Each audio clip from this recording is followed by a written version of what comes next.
읽은 본문을 바탕으로 질그릇과 보배라는 제목으로 하나님 말씀 증거하겠습니다. 요즘 길을 가다 보면 간혹 이사하는 모습을 볼 때가 있는데요.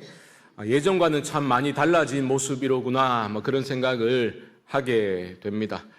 포장 이사라는 것이 보편화되기 전에는 우리가 교회 안에서 교우네 집이 어떤 집이 이사한다 하면 가서 많이 도와주곤 했지 않습니까? 저도 이제 중고등부 때 생각해 보면 어떤 집 이사한다 하면 같이 형들이랑 가가지고 이사를 도와드리고 또 수고했다고 또 용돈 좀 주시면 함께 가서 맛있는 거 먹고 그렇게 또 놀던 그러한 생각이 납니다. 그때를 생각해 보면 이사해야 되는 물품들 중에서 약간 골치 아픈 게 있습니다. 그게 뭔지 아십니까? 장독이에요, 장독. 장독은 이제 무겁기도 하지만 잘못하면 이제 깨뜨려 먹을 수 있기 때문에 제일 곤란한 그런 물품 중에 하나였습니다. 저처럼 이제 남자애들은 이제 장난이 심하니까 마당에서 뛰놀다가 공놀이 하다가 또 장독을 또 깨뜨려 먹은 그런 기억이 나기도 합니다. 왜 그런 말씀 드리냐 하면 오늘 본문에서 사도 바울이 질그릇 이야기를 하고 있기 때문입니다. 질그릇은 쉽게 생각하시면 장독보다도 훨씬 값어치가 떨어지고 더 잘 깨지는 그러한 보잘것없고 약한 그릇이라고 생각하시면 되는데요. 7절 말씀 다시 한번 보시면요. 우리가 이 보배를 질그릇에 가졌으니 이는 심히 큰 능력은 하나님께 있고 우리에게 있지 아니함을 알게 하려 함이라. 바울은 이 보배라고 말합니다. 이 보배를 질그릇에 가졌다. 그럼 먼저 보배가 무엇인지 알아야 되겠죠. 이 보배라는 것은 바로 앞절인 6절에서 이렇게 나오고 있습니다. 6절 보시면 어두운데 빛이 빛이라 말씀하셨던 그 하나님께서 예수 그리스도의 얼굴에 있는 하나님의 영광을 아는 빛을 우리 마음에 비추셨느니라. 이 보배는 하나님의 영광을 아는 빛을 가리킵니다. 그런데 이 빛은 곧 하나님의 형상이신 예수 그리스도이기도 하죠. 그렇기 때문에 보배라는 말은 예수 그리스도를 가리키고요. 또한 예수 그리스도의 복음을 가리키기도 합니다. 그리고 그 복음을 통해서 우리에게 주어진 하나님의 영광을 아는 빛, 그것이 바로 보배입니다. 그런데 우리가 주목해야 할 것은 이 보배를 어디에 지녔다라고 말하고 있습니까? 질그릇에 가졌다라고 말하고 있습니다. 예수 그리스도라는 그 보배를 하찮은 약하디 약한 질그릇에 담게 하셨다라는 것은 우연이 아니라 하나님의 의도와 목적이 있기 때문인데요. 그것이 7절 중반절을 보시면 이렇게 말합니다. 이는 심히 큰 능력은 하나님께 있고 우리에게 있지 아니함을 알게 하려 함이라. 바로 이겁니다. 왜 질그릇에 담게 하셨는가? 그것은 심히 큰 능력은 우리에게 있는 게 아니라 하나님께 있다는 것을 알려주기 위해서, 깨닫게 하시기 위해서 그렇게 하셨다라고 말씀하고 있습니다. 이것은 신앙생활에서 우리가 빠지기 쉬운 오해에 대해서 아주 중요한 처방전이 될 수 있는데요. 복음이 가르치는 것은 우리가 예수님을 믿고 질그릇이든 우리가 예수를 믿고 보배가 되었다라는 것이 복음이 말하는 바가 아닙니다. 복음은 질그릇인 우리가 예수 믿고 보배로 변화되었다라고 말하는 것이 아니라 질그릇인 우리가 예수 그리스도라는 보배를 소유하게 되었다라고 가르치고 있죠. 이건 완전히 다른 이야기입니다. 나는 예수 그리스도라는 보배를 소유하게 되어서 보배롭고 존귀하고 영광스럽게 여겨지게 된 것이지 나 자신을 바라보면 여전히 질그릇과 같은 그런 존재일 뿐이다라는 겁니다. 예수 믿을 때부터 하나님 우리 부르실 그날까지 우리는 항상 질그릇일 뿐입니다. 그런데 사람들이 어느 순간부터 오해를 하기 시작하죠. 신앙 연수가 쌓이면서 언제부턴가 자꾸 내가 금그릇이 되려고 합니다. 중요한 직분까지 받게 되면 자기가 보배가 된 줄로 착각을 합니다. 내가 질그릇과 같은 연약한 존재임을 망각하고 내가 금그릇이 되고 보배가 된 줄로 착각하는 순간 우리는 교만이라는 죄에 빠지고 말지요. 교만이라는 죄에 빠지면 나타나는 대표적인 증상이 무엇이겠습니까? 감사가 사라집니다. 당연한 거죠. 아니, 내가 잘나가지고 잘 먹고 잘 살고 있는데 무슨 감사할 게 있겠습니까? 그래서 교만한 사람은 항상 자기 자신에게만 오롯이 집중하게 되지요. 삶의 주인이신 하나님을 안중에 두지 않게 됩니다. 여러분, 깊은 영성을 소유했던 우리 신앙의 선배들은 한결같이 자신이 질그릇과 같은 보잘것없고 연약한 존재임을 날마다 순간마다 인식하고 인정하며 살았다라는 것을 기억하실 수 있기를 바랍니다. 이게 왜 중요한가? 나의 연약함을 깨달아야, 아니 나의 무능함을 인정해야 전능하신 하나님만을 바라보고 의지할 수 있기 때문이죠. 바울이 말하고 있잖아요. 이는 심히 큰 능력은 하나님께 있고 우리에게 있지 아니함을 알게 하려 함이라. 내가 약할 때 나의 강함이 되시는 주님을 깊이 만나게 되는 것입니다. 나의 작음을 알고 주님의 크심을 온전히 인정하는 그 심령에 하나님의 도우시는 은혜가 강력히 임하게 된다는 이 단순한 영적 진리를 늘 기억하면서 살아갈 수 있기를 주님의 이름으로 축복합니다. 그런데 사람들은 어떤 근원적인 갈망이 있어요. 내가 중요한 존재로 인정받고 싶은 욕구가 우리 안에 있죠. 예외는 없습니다. 그래서 사람들이 예수님이라는 보배를 소유하게 된 이후에도 자꾸만 어디에 신경을 쓰기 시작합니까? 그릇에 신경을 쓰기 시작합니다. 자꾸 금그릇이 되려고 하는 거죠. 심각한 문제입니다. 내가 연약한 질그릇이어도 괜찮습니다. 그런데 우리는 자꾸만 세상적으로 좀 내세울 만한 무엇인가를 우리가 가지게 되고 어떤 화려한 금그릇에 보배를 담아야만 그 보배가 더 빛나게 되고 소위 교회가 잘 될 거라고 자꾸 착각을 합니다. 그렇지 않습니다. 우리 모두는 변함없이 질그릇일 뿐입니다. 그 질그릇 같은 우리 안에 보배이신 예수님이 계시기 때문에 우리는 하나님께 존귀한 존재로 여김을 받고 있을 뿐입니다. 내가 아니라는 거예요. 내 안에 계신 예수 그리스도라는 보배 때문인 겁니다. 그러므로 여러분, 내가 세상적으로 좀 잘 나가는 사람이 되어서 나의 어떤 성공적인 삶, 다른 모든 사람들이 부러워할 만한 내 모든 다양한 삶의 조건들을 갖추어서 주님의 보배 되심을 증명하려는 일체의 시도는 차단되어야 하는 겁니다. 그런 시도가 바로 복음의 물타기를 하는 거예요. 사도 바울이 강력하게 비판하고 있는 탁월한 추천서를 흔들어대던 바울의 적대자들과 우리가 같은 편에 서게 되는 겁니다. 그게 하나님의 말씀을 혼잡케 하는 거예요. 여러분, 그렇다면 한번 생각해 보시죠. 지금까지 앞단락에서 사도 바울은 뭘 말했습니까? 자신에게 주어진 그 새 언약의 직분의 영광스러움에 대해서 강력한 논증을 펼쳐왔지 않습니까?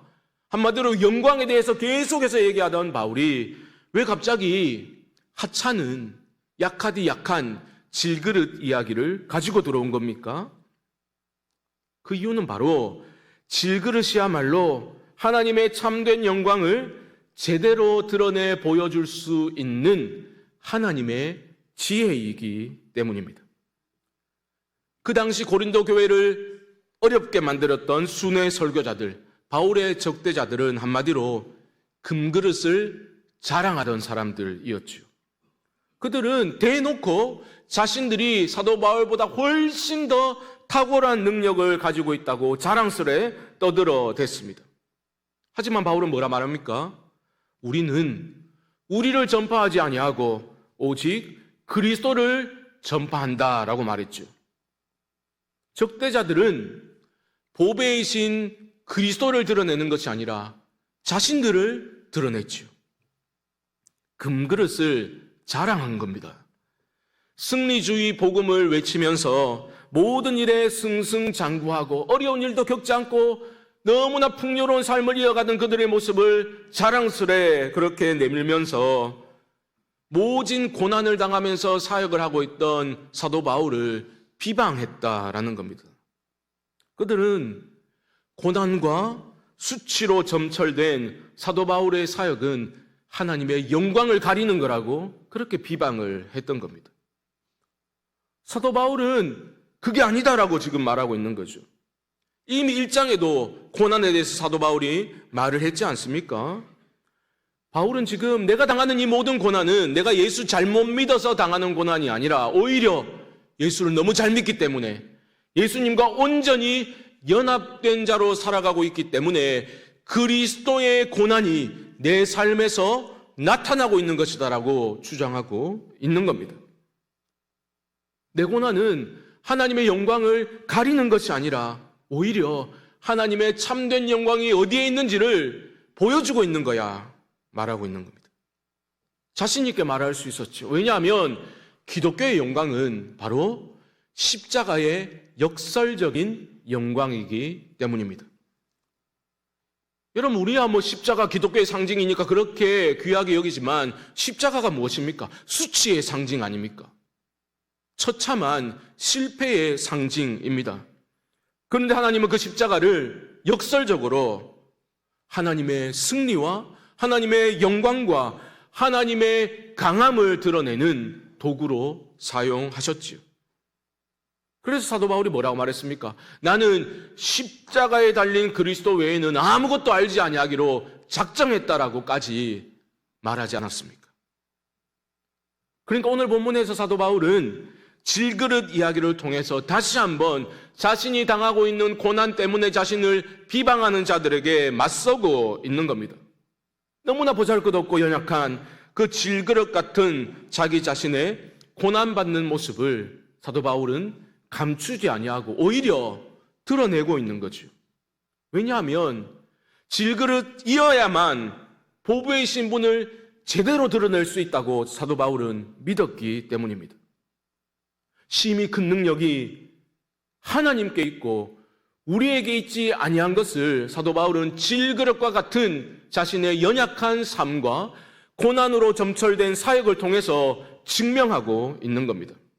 그러니까 이어지는 8절과 9절 말씀에서 사도 바울은 자신이 당하고 있는 그 고난의 목록을 어쩌면 자랑스레 열거하고 있는지도 모르죠. 8절과 9절 말씀 우리 함께 한번 읽어봅시다. 시작. 우리가 사방으로 우겨쌈을 당하여도 쌓이지 아니하며 답답한 일을 당하여도 낙심하지 아니하며 박해를 받아도 버림받지 아니하며 거꾸로 떨림을 당하여도 망하지 아니하고.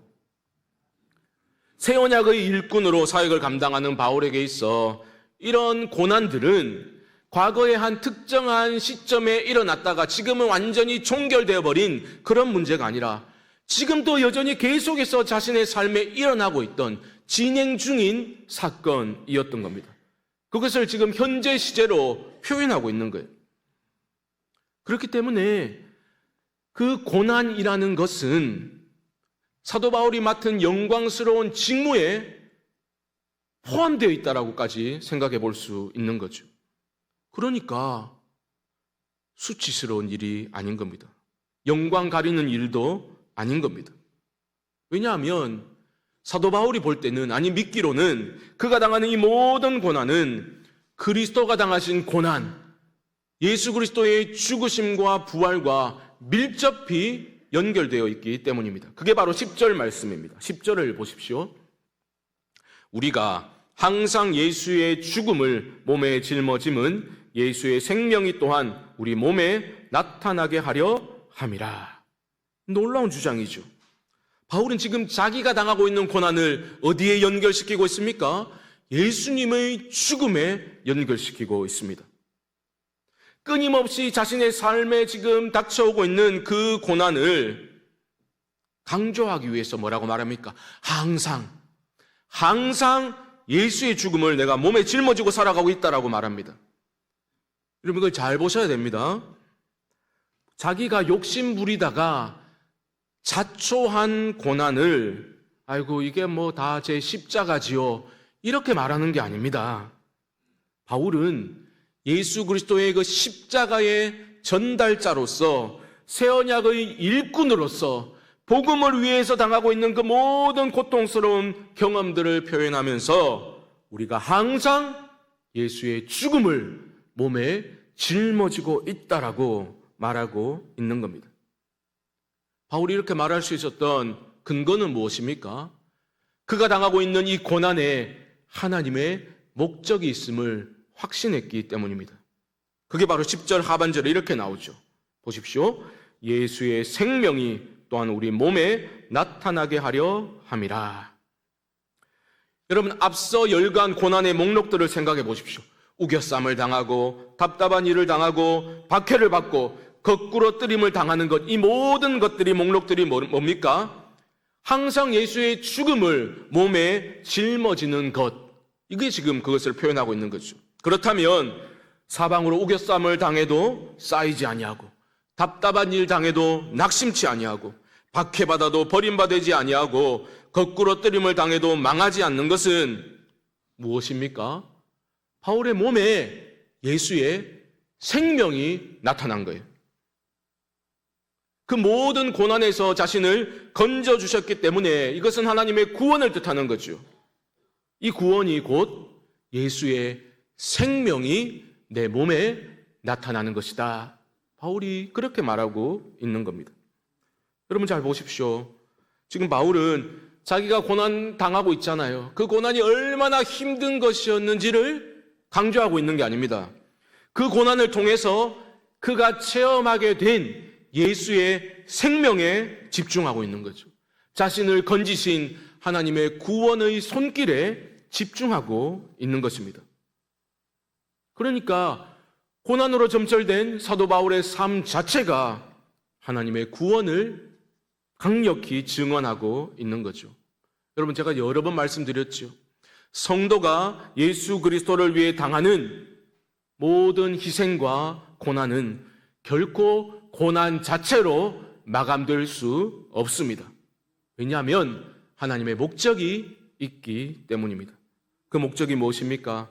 예수의 생명이 우리 죽을 육체에 나타나는 것입니다.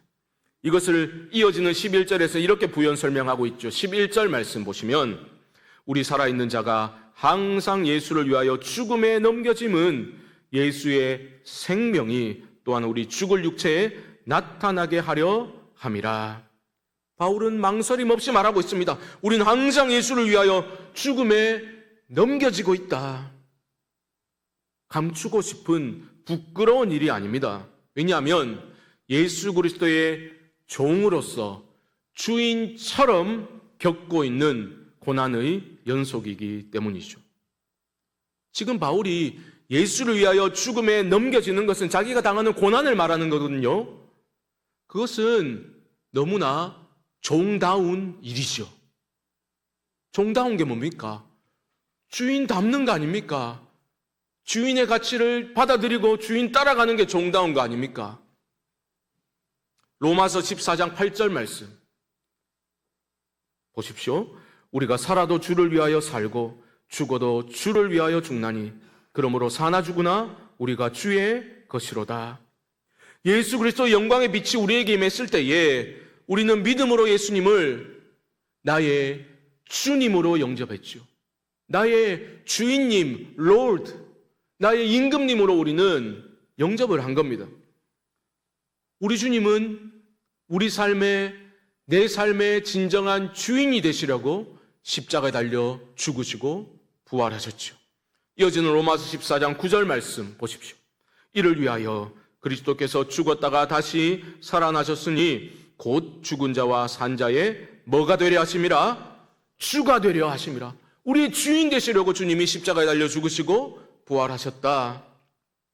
그래서 사도 바울이 뭐라고 말했습니까? 지난 시간에 살펴보았죠. 고린도후서 4장 5절에서 이렇게 선언했지 않습니까? 우리는 우리를 전파하는 것이 아니라 오직 그리스도 예수의 주 되신 것과 또 예수를 위하여 우리가 너희의 종 된 것을 전파함이라. 사도 바울은 종이잖아요. 예수 그리스도의 주 되심을 종으로서 사도 바울은 모든 고난으로 점철된 자신의 삶과 사역을 통해서 선포하였던 것입니다. 예수 그리스도의 십자가 죽음의 그 대속의 죽음은 유일무이한 구원의 사건이죠. 하지만 종으로서 사도 바울은 주인처럼 주인인 예수를 위하여 고난을 겪음으로써 항상 예수를 위하여 죽음을 몸에 짊어지고 살았다라는 말입니다. 그것을 불평하고 있는 게 아니라 오히려 영광스러운 일로 받아들이고 있는 거죠.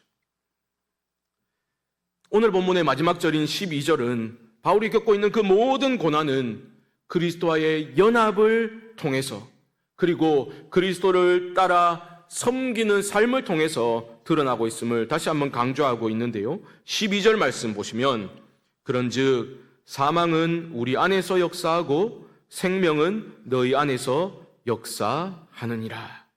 놀라운 선언입니다. 사망은 우리 안에서 역사한다라는 말은 내가 지금 엄청난 고난을 당하고 있다, 이 말을 지금 뜻하는 바입니다. 그 모든 고난을 당하고 있지만 인내로 견뎌내면서 낙심치 아니하고 사도 바울이 계속해서 전진해야 하는 이유가 무엇입니까? 바로 생명이 너희 안에서 역사하도록 하기 위함이다. 한마디로 사도 바울은 나는 생명을 너희에게 주기 위해서 죽노라 라고 말하고 있는 거예요. 물론 사도 바울의 죽음이 그의 죽음이라 할지라도 어찌 예수 그리스도의 대속적인 죽음을 대체할 수 있겠습니까? 그런 뜻이 아니라 바울이 뜻하는 바는 그리스도의 죽음이 가져다 준 그 생명, 예수의 생명과 그 구원을 사랑하는 고린도 교회의 성도들이 가질 수 있도록 모든 고난을 견디며 내가 복음 사역을 감당하고 있다. 그러한 의미인 겁니다. 여러분, 오늘 말씀은 결국은 사도 바울이 자신의 사도권을 이제 변명하고 있는 그런 내용이겠지만 사도권 자체보다 훨씬 더 깊고 큰 신앙의 본질적인 이야기를 하고 있습니다. 두 가지만 말씀드리겠습니다. 이때까지 뭐 하다가 이제 두 가지 말하나 하지 마시고 두 가지를 정리해서 말씀드리겠다 이 뜻이죠. 첫째, 나는 질그릇과 같은 존재임을 항상 기억하시기 바랍니다. 예수 그리스도라는 보배를 담고 있기 때문에 내가 하나님께 존귀한 자로 역임을 받고 있는 것이지 다른 어떤 세상적인 방법으로 내가 하나님의 사랑받는 존귀한 사람이라는 것을 증명하려고 애써서는 절대 안 됩니다. 내가 금그릇이 되려고 노력해서도 안 되고 내가 보배라고 착각해서도 안 됩니다. 일평생 질그릇과 같이 연약하고 보잘것없는 인생임을 내가 기억할 때에 우리는 겸허히 날마다 모든 일에 주를 의지하고 엎드리는 삶을 이어갈 수 있게 될 것입니다. 하나님은 겸손한 자에게 은혜를 베푸심을 잊지 마시기 바랍니다. 둘째, 그리스도를 섬겨 사르는 삶에는 필연적으로 고난이 닥쳐오게 되어 있습니다. 그렇기 때문에 여러분들은 고난의 의미를 복음적으로 해석하는 능력을 갖추셔야만 하는 겁니다. 기억하십시오. 고난은 내가 예수 잘못 믿어서 찾아오는 것이 아닙니다. 오히려 그리스도께서 십자가 죽음에 넘겨지신 것처럼 그리스도의 종으로서 우리도 주인님처럼 종다운 일을 겪고 있다라고 생각해야 됩니다. 그리고 그러한 복음을 위한 고난에는 반드시 예수의 생명이 우리 몸에, 우리 삶에 나타나게 됨을 기억하시기 바랍니다. 여러분, 주님을 위한 우리의 그 어떤 작은 희생과 섬김과 고난도 무의미한 것은 하나도 없습니다. 나의 작은 희생과 섬김, 내가 하고 싶은 말을 꾹 삼키고 참아내는 것, 주님의 고난을 묵상하며 낮은 자리로 스스로 내려가서 섬기는 것, 나의 권리를 교회 안에서 내세우지 아니하고 겸손히 희생하고 섬기는 것, 사람들이 알아주지 않아도 묵묵히 주님의 희생과 섬김을 기억하며 주님을 따르는 그러한 삶을 통해 예수의 생명이 드러나게 된다는 사실을 늘 기억하면서 결코 낙심치 마시고 끝까지 믿음의 경주를 완주하실 수 있기를 주님의 이름으로 축복합니다. 오늘은 2024년 마지막 주일 예배 시간이지요. 2024년 섬김으로 예수 그리스도를 따르는 교회, 그 표어를 가지고 여기까지 우리는 함께 달려왔습니다. 돌아보면 저만 그런지 모르겠지만 참 부끄러운 밖에 없습니다. 아쉬움이 많이 남습니다. 하지만 다시 한번 오늘 말씀을 준비하고 묵상하면서 그런 깨달음을 얻게 되었습니다. 정말 사도 바울은 정말로 진심으로 그리스도를 본받기를 갈망하며 살았구나.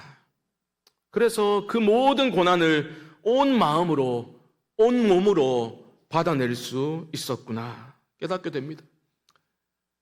자신이 섬겨 살던 그 주님이 한 알의 밀로서 땅에 떨어져 죽음으로써 많은 열매를 맺게 되었던 것처럼 사도 바울도 그런 희생과 섬김으로 그리스도를 본받고자 몸부림치는 모습을 보면서 나는 너에게 생명을 주기 위해 죽는다라는 그의 말이 어떤 과장이 아니라 수사적인 표현이 아니라 참으로 진심이로구나. 피를 토하는 심정으로 쏟아낸 말이로구나. 다시 한번 깨닫게 되면서 저 자신에게 묻지 않을 수 없었죠. 너는 어떤 고난을 당해봤는가? 부끄러운 거죠. 사랑하는 성도 여러분, 질것 같은 연약한 인생을, 우리 같은 연약한 인생을 통해서 보배이신 주님만이 드러나는 삶을 우리가 함께 꿈꿀 수 있기를 바랍니다. 우리 주님 다시 오실 때까지 오늘 우리 에베드 찬양대가 아름다운 찬양으로 올려드린 것처럼 그날까지 고난이 닥쳐오더라도 섬김으로 예수 그리스도를 끝까지 따르는 주인처럼 참으로 종다운 삶을 이어갈 수 있게 되기를 주님의 이름으로 간절히 축원드립니다. 지금은 우리 주 예수 그리스도의 크신 은혜와 하나님 아버지의 무한하신 사랑하심과 성령님의 교통하심이 질그릇과 보배의 신비를 깨달아 보잘것없고 연약한 내 삶에 오직 주의 능하심과 넘치는 은혜가 드러나기를 소망하며 주님을 본받아 종다운 삶을 기꺼이 나의 온 마음과 온 몸으로 받아들이겠노라 결단하는 사랑하는 성도님들의 심령 가운데 지금부터 영원토록 함께 있을지어다. 아멘.